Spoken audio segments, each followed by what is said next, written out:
I think it's cute how my daughter Ryan has such a vivid imagination.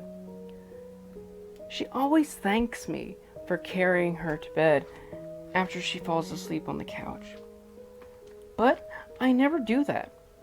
So I just figure she wakes up very sleepily and walks herself to bed whenever this happens. Late tonight, Ryan and I are watching a movie. Normally, I don't let her stay up very late. But since it is the summer, what harm could it do? Lo and behold, we both fell asleep, Ryan on the couch and I on the armchair. I awake to glance over at the clock, which reads 2:47 a.m.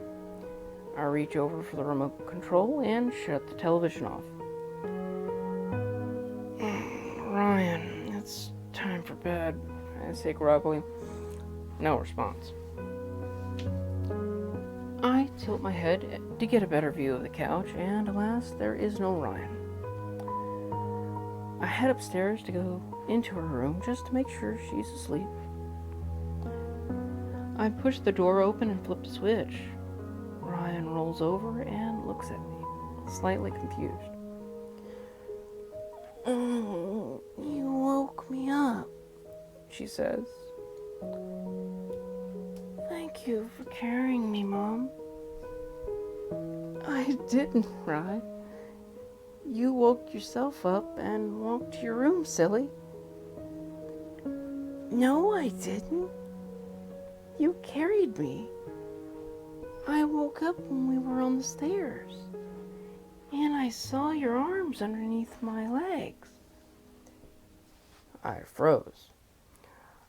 I know she has a stretched imagination, but this was too eerie for me. I try and put some logic into the situation by labeling one of us as sleepwalkers. No big deal. Tomorrow I'm going to buy a camera for the living room and see who the sleepwalker in the family is. Tomorrow comes, and I have just purchased a camera. I charge it all the way so that way I am ready for nightfall. Once charged, the camera is placed on the side of a table so that there's a decent view of most of the living room and the archway that leads to the stairs. Perfect. Night comes, of course, and Ryan is sitting on the couch, ready to watch her favorite show, SpongeBob SquarePants. Have fun with your SpongeBob marathon, Ryan. I'm going to bed. Okay, good night. Before I leave for my bedroom, I turn the camera on. The recording light is on, so that's my cue to head to bed. The morning light comes and floods my bedroom. Immediately, I think of the recording from last night. So I rush out of bed and head straight for the camera. Once it's grabbed, it's time to plug it in to my computer and watch what happened last night. Everything seems normal for the first few episodes of the SpongeBob marathon. But then it reaches the episode where a big worm invades Bikini Bottom. I always laugh at this episode when Patrick says, "We should take Bikini Bottom and push it somewhere else." So, of course, I was expecting that line. I was ready to laugh when I noticed something wasn't quite right with the episode.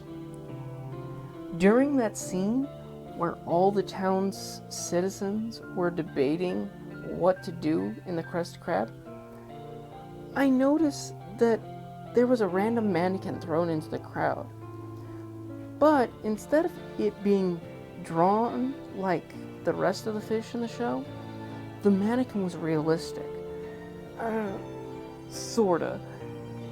She had no eyes, ears, or nose, but most mannequins don't. However, she had a petite mouth. I know SpongeBob sometimes has hidden sexual innuendos, but throwing a random mannequin into the crowd just doesn't seem like normal SpongeBob.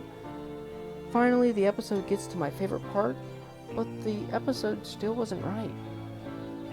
Patrick starts his line.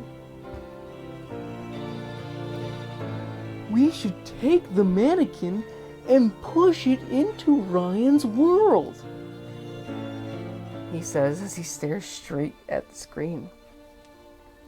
I'm frightened. Did he really just say Ryan's name? As the episode continues, the fish of Bikini Bottom start to push the mannequin forward and into the screen.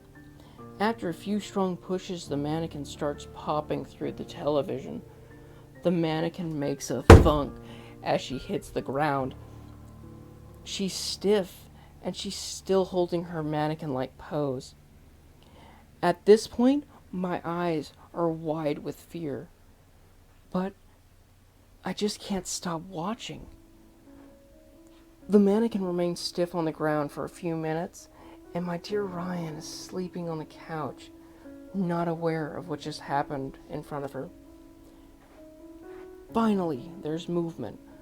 The mannequin is slowly moving her plastic arms to lift herself off the ground. Once she's up, she walks towards sleeping Ryan. I see her give Ryan a slight smile, kind of like a mother seeing her baby.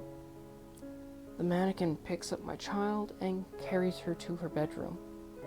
Rapidly, I think that the mannequin might still be in her bedroom, doing who knows what. A few minutes of the video passes and the mannequin makes her way downstairs and into the living room. Good. She's going back into the TV. I make a mental note to destroy the television ASAP. But she didn't continue her way to the television. Instead, she walks slowly to the camera that recorded this entire event. Finally, the mannequin's face is taking up the entire screen on my computer. She gives me that same smile she gave my Ryan. But quickly it changes. The smile becomes a terrifying view of several rows of sharp yellow teeth. Oh my god! She's leaping through the...